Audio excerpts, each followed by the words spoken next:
una vez más a Uchiha Martial Arts. Hoy tenemos una entrega especial. Ya veníamos vinculándolo con respecto a las encuestas. Esta vez tenemos una encuesta también muy particular porque está ligada a la primera entrevista del canal. Tenemos el placer de escuchar a nuestro hermano Matías Ezequiel Busa, Sifu, tanto en Jungar como en Tanglan, con más de 30 años de experiencia. Mantis y Jungar como dos estilos muy importantes de la escuela, que hoy en día son el núcleo y el centro de la mayoría de las prácticas.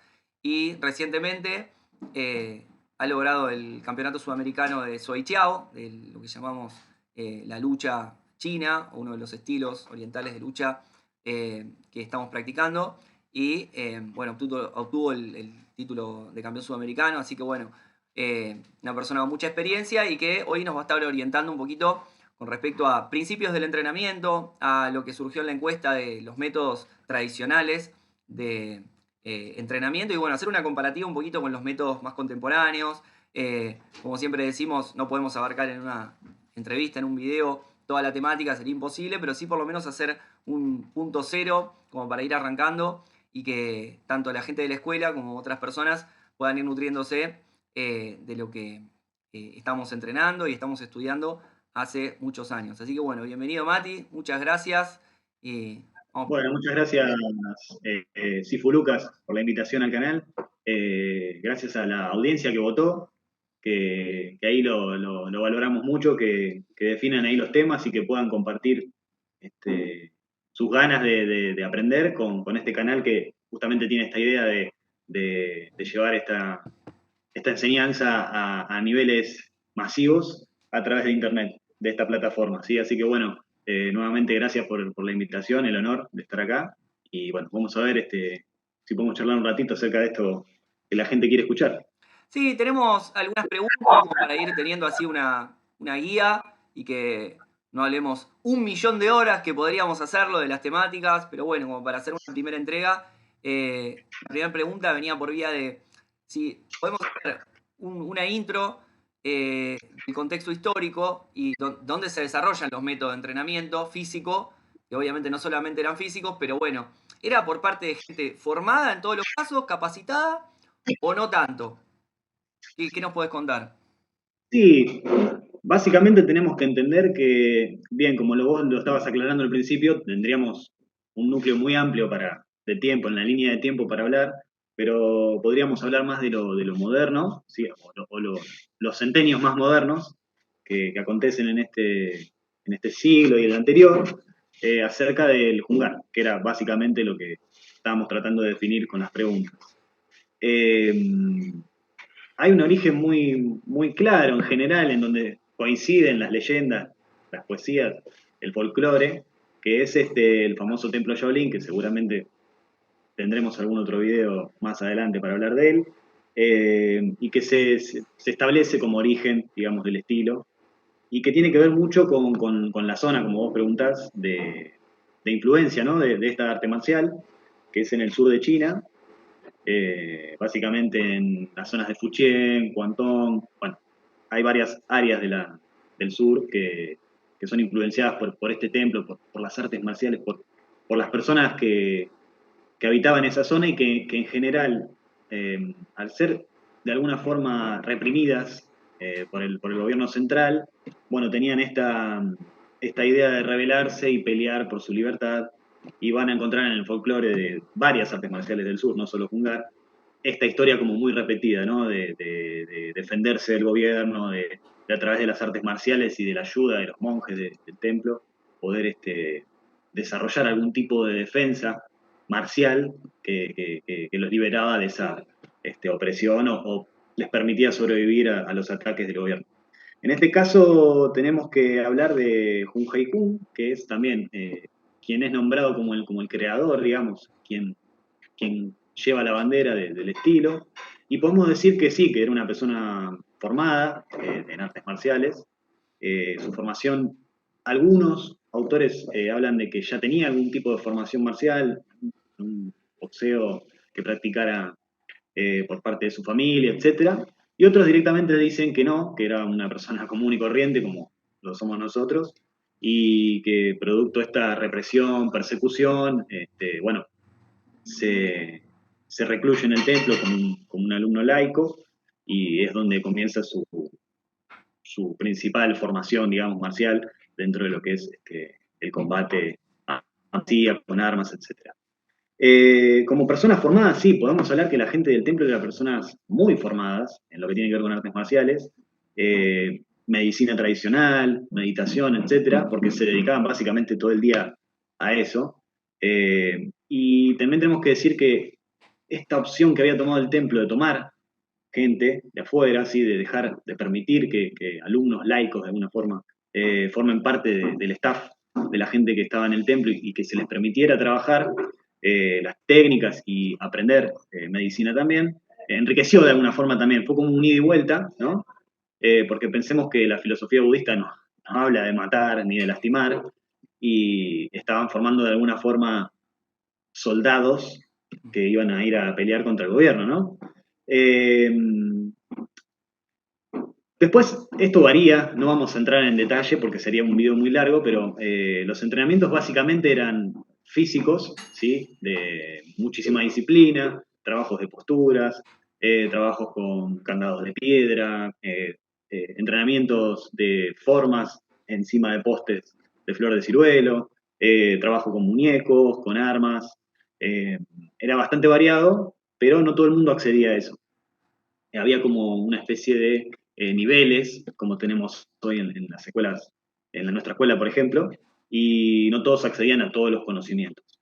Se dice que Junhei Kun, que es el creador del Hungar, tal y como lo conocemos hoy, o de la primera línea que se le llamó Hungar, eh, era el especialista en combate, ¿sí? El jefe del área de combate del templo para los alumnos laicos. Esto quería decir que él tenía un muy buen nivel de combate, y podemos hablar, si lo quisiésemos diferenciar con otros estilos, ya que la pregunta habla de qué era lo que se hacía, qué era lo que no se hacía. Bueno, tenía la ambición de ser un estilo de combate largo, ¿sí? De brazos largos, fuertes, posturas bien plantadas, etc. Y basaba básicamente su poder en este tipo de implementos, ¿no? De desarrollar fuerza a través de los candados, del entrenamiento de las posturas, eh, trabajo con palos largos que les permitían hacer un trabajo dinámico del núcleo y de transferencia directa a los puños y a las piernas. No podemos analizarlo, vamos a poner un freno, no podemos analizarlo desde la teoría de la biomecánica y la educación física moderna, porque no es una preparación física de gente que haya estudiado en una academia, etcétera. La preparación física que se permitía en esa época era una preparación física evaluada en la práctica. ¿Esto qué quiere decir? Que no había un determinado estudio científico que le decía al monje qué elemento usar para el entrenamiento. No sé si me explico. Era un trabajo de entrenamiento basado en la experiencia. Esto funciona, esto no funciona, y de esa manera se iba avanzando. Esto, me remito a lo que dije anteriormente, era enriquecido también por gente que venía de afuera y que muchas veces tenía experiencia de combate en otros estilos, porque el Templo Shaolin, si bien es algo muy conocido y por eso lo hago referencia, no es el único estilo de combate que existía en la zona. Imaginemos que el sur de China, ya se remitirá alguno a los mapas de esa época, es una vasta zona, una vasta región, y no hay una sola comunidad, hay muchas comunidades, no es como en el norte, donde la mayoría era Han. En el sur hay muchas comunidades tribales chinas hoy, pero que eran tribus y que eran de regiones específicas, con idiomas específicos, con culturas, maneras de hablar, de comer, de relacionarse muy diferentes. Entonces, esto enriquecía también las artes marciales. Y me parece necesario tomar este punto también como importante, porque a lo largo de la historia del Hong, después haremos otro video seguramente hablando de la historia del Hong, esto se va a ir notando mucho en los trabajos que van a ir ingresando dentro del estilo a medida que vaya pasando el tiempo y los herederos de este nivel de artes marciales, ¿sí? Eso como para dar un pantallazo general de cómo era la historia del origen, ¿no? De cómo Bien. sería de la práctica. Sí, sí, obviamente es muy general para todos, o sea, el que entiende, el que no entiende, el que entiende más, el que no entiende ya entenderá cuestiones de contexto histórico son por ahora muy generales, pero bueno, uno irá particularizando a medida que vayamos avanzando con las entregas, pero como para ir entendiendo, por lo menos en el caso de Jungar y en el Kung Fu del Sur, tienen muchas similitudes, pero decir el sur, decir el norte o incluso el este y el oeste es demasiado general como para quizás generar una imagen muy puntual de lo que uno está diciendo. Pero hablando de un estilo como Jungar, ya ahí vamos por ahí y entendiendo, o pudiendo llegar a entender un poco mejor de un origen, si bien hay muchos orígenes. Entonces, esto que decías, que por ahí lo podemos vincular con lo del programa que estábamos charlando, el tema de, bueno, introductoriamente, ¿qué podemos decir que son las bases y fundamentos, lo que considerás que es lo más importante dominar para el desarrollo del practicante? Tanto una persona como, o sea, lo que tendría que suceder una persona que recién, o sea, lograr una persona que recién arranca y sostener y hacer crecer una persona que se dirige o se quiere dirigir a algo más avanzado. Base y fundamento. Sí, sí, básicamente el trabajo va a abarcar obviamente las posturas, sobre todo en Hong, que es como la firma, digamos, del estilo. Bueno, nosotros lo hemos vivido, las caminatas, el trabajo de Mapu, con pesos, anillas, etcétera, son para mí como el A, B, C de todo el estilo. Creo que eso también era una firma muy clara dentro del templo también. Lo hemos visto en algunas películas, inclusive cuando el papá retaba a Jackie Chan y lo hacía hacer horas de Mapu hasta que se terminaba de quemar un incienso gigante, que eso lo toman como, como una risa, pero que en realidad era parte del entrenamiento. Inclusive lo estuvimos viendo hace poco, si recordás, Lucas, en una clase, los trabajos de Mapu para el tema del fagón, del trabajo también como salud, como método de salud para poder ayudar a otro, no solo como un tema marcial, sino más bien, si nos damos cuenta, la base, que en este caso podría ser hablar de una Mapu, porque no me quiero ir por las ramas, pero eh, dependiendo de los niveles de trabajo que vos tengas, como pasa en Chilli Food, por ejemplo, otro estilo del sur, la MAPU es muy importante. La Nun Lun Ma, la forma de las 5 ruedas, del caballo de 5 ruedas, en Chilli Food, marca justamente esto que estamos hablando. En el inicio del estilo, uno lo practica como, bueno, en la introducción, cómo identificar dónde están los brazos, cómo se mueven las piernas, cómo te trasladas en una línea recta, en una cruz, el que recién arranca aprende eso, y para él ese esquema es eso.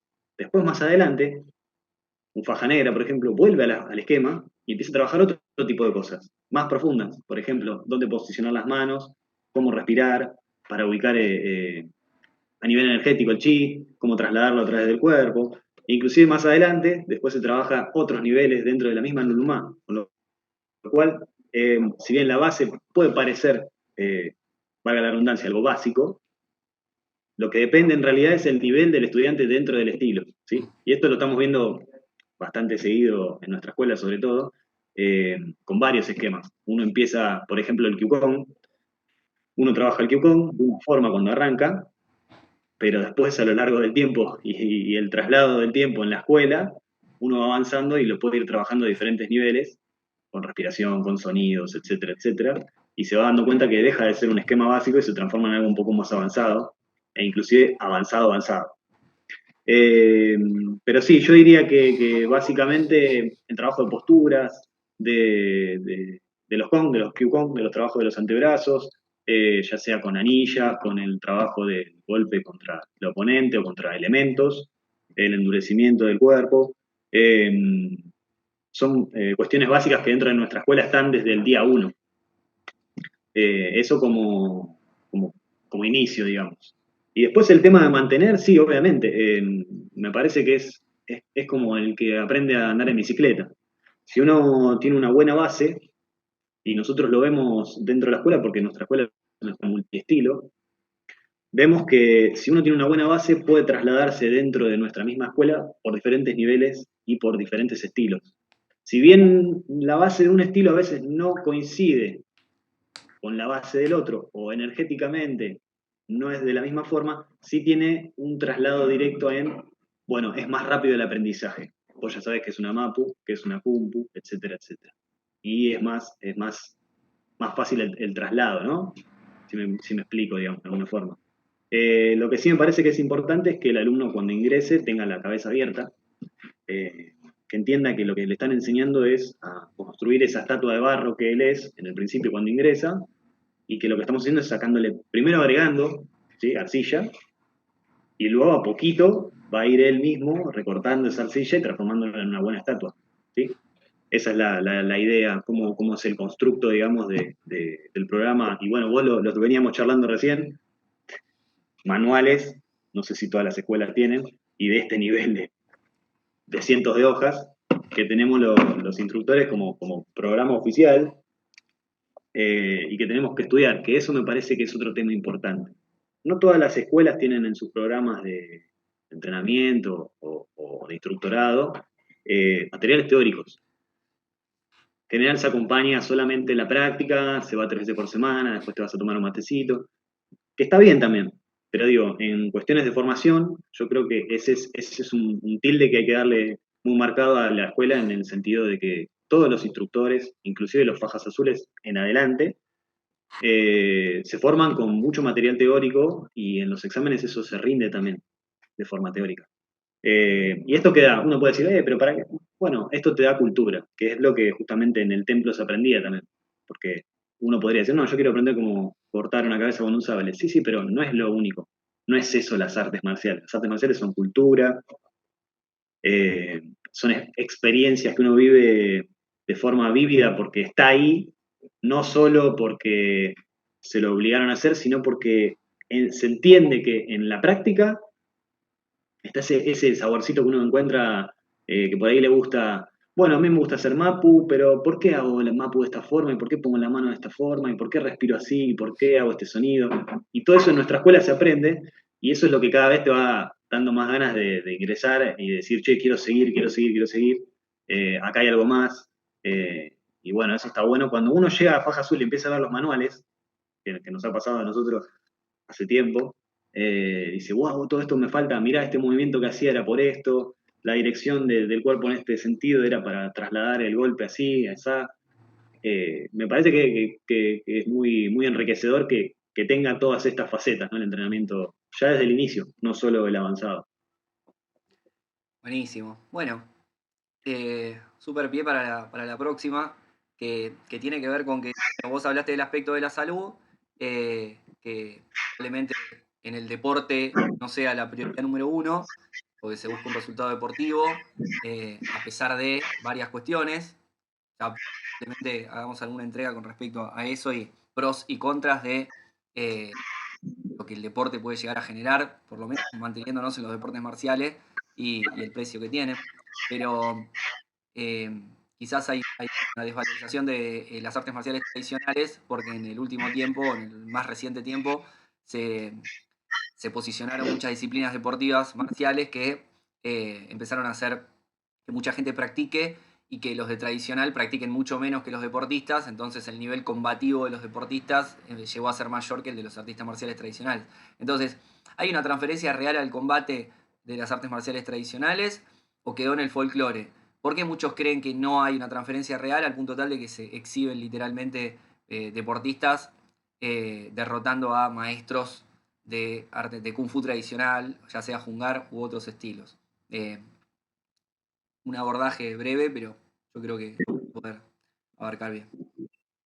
Sí, a veces se esgrime eso como una crítica, ¿no? De que se muestra el famoso Xiu Sabotón que está golpeando pseudo profesores de Kung Fu por toda China.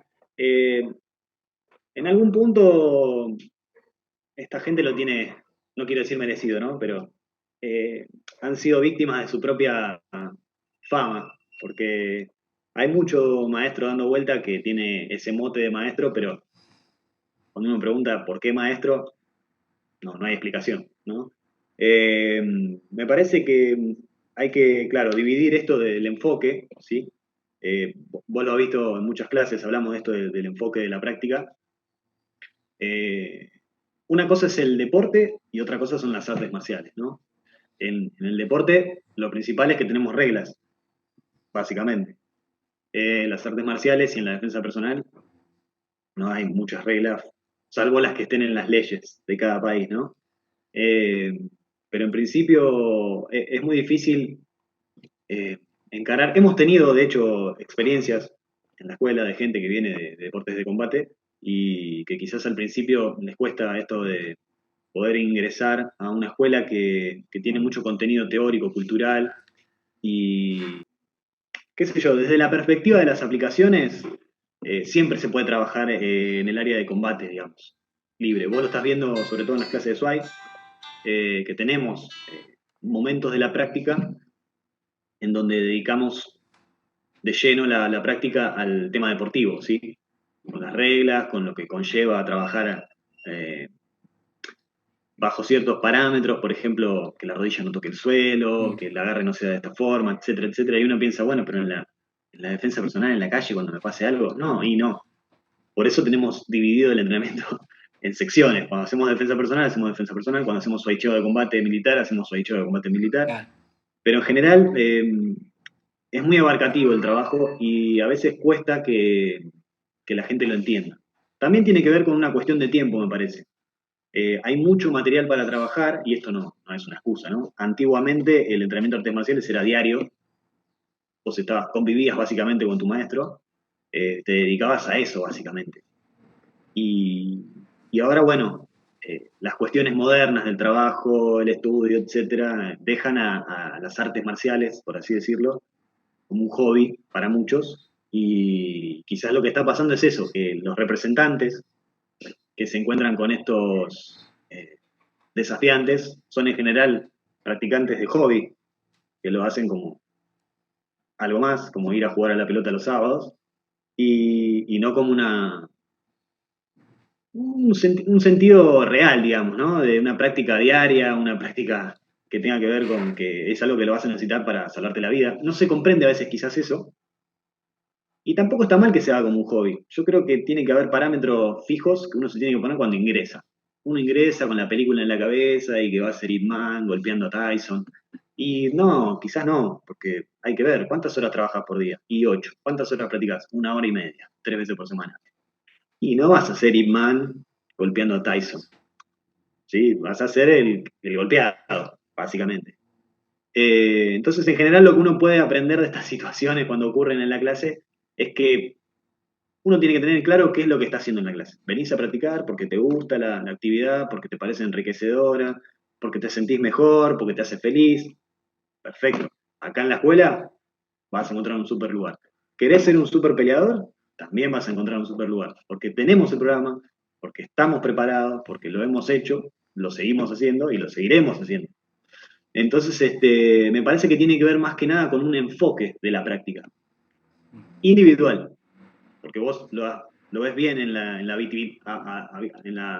la diaria de la escuela, que hay gente que viene como hobby, hay gente que le gusta, viene, practica, tiene un buen nivel, y hay gente que directamente ya se dedica de lleno, compite, va a competencias internacionales, está todos los días practicando, siempre está mejorando, y no son muchos. Y en los otros espacios a los que hace referencia la pregunta, tampoco hay muchos. No tenés escuelas, por ejemplo, no sé, de kickboxing que tengan 100 alumnos y 99 campeones. No, tienen 100 alumnos y 3 campeones. En general, en todos los lugares y en todos los espacios pasa lo mismo.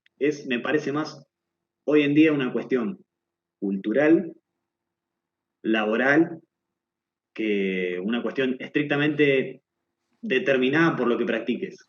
Sí es verdad que hay actividades que se dedican más a una que otra faceta de las artes marciales o de los deportes marciales. Y ahí está en cada uno, ¿no? Si yo hago formas, por decirlo de alguna forma, soy campeón de Chanchuen y quiero entrar a un torneo internacional de Kyokushin y yo no sé si te va a ir muy bien. Me parece que no vas a pasar de la primera etapa. Pero ¿por qué no te dedicas a eso? Ahora, si el campeón de Kyokushin va a un torneo internacional de Chanchuen, y no tampoco le va a ir muy bien cuando se tenga que subir a un tatami a hacer una forma, porque no se dedica a eso. Entonces me parece que muchas veces las críticas o esta idea de ver si quién es más fuerte, quién es mejor, no están dentro de los mismos parámetros. Entonces es muy difícil, y ya todos sabemos que no son las artes marciales, sino los practicantes los que hacen bueno o malo el arte, ¿no? Me parece que Eso es lo que habría que poner primero antes de hacer alguna crítica, ¿no? Uno tiene que ponerse como todo ese listado antes de decir algo. Humildemente, ¿no? Un lujo. Bueno, no esperaba menos de ti como respuesta. Nos quedan 4 minutos para que les dejes un mensaje a todos los practicantes. Estoy cerrando. Ya te agradezco, así cerrás vos la entrevista y bueno, muchas gracias por el aporte, que no será el único ni será el último. Así que es un mensaje de cierre, como visión así de entrenamiento y bueno, hacia nuevas entregas. eh, Estaría excelente. Muchas gracias. Bueno, en principio, antes de hacer el cierre, vuelvo a agradecer la invitación. Me encantaría, como lo estuvimos charlando antes, que nuestro maestro pueda también participar de este ciclo de entrevistas didácticas para que la gente pueda tener, aunque sea un pequeño vistazo de lo que podrían estar haciendo, disfrutando, aprendiendo con esta gran persona que tenemos como maestro. Como cierre, bueno, sepan que esto es un inicio, una apertura. Es una muy buena idea que tuvo Lucas, esto de, vuelvo a repetir, de lanzarlo a la internet, de mostrarnos. Eh, Sepan que estamos abiertos a sus comentarios, a sus sugerencias, a sus críticas, ¿por qué no? Y esperamos que, en principio, bueno, si están viendo este video y no están suscriptos, se suscriban, que le den un like, que aprieten la campanita para recibir, obviamente, todas estas notificaciones de que estamos haciendo cosas y puedan ser los primeros en mirarlo, ¿no? Este, Lucas me dijo que para el primero que haga un comentario hay un 10% de descuento en la cuota de, ¿no? Interesante. de la práctica mensual, solo por el primer mes, ¿no? Por supuesto. Para el que haga el primer comentario, un buen comentario, ¿no? Dejándonos una buena onda, ¿eh? Ahí. Y sepan que en cualquier momento acá abajo, seguramente por acá, va a aparecer un loguito que es para ahí participar, ayudar acá a mi compañero, hermano, a que siga creciendo y se vaya para adelante, como lo hace todos los días. Y bueno, los invito a participar, ¿sí? De la escuela, de este espacio y bueno, abierto a que se sumen, a practicar y bueno, espero que les haya sido muy buena este intercambio. Muchas gracias, muchas gracias. Sí, te mando un abrazo grande y bueno, nos vemos en la práctica. Mucho éxito. Hasta luego.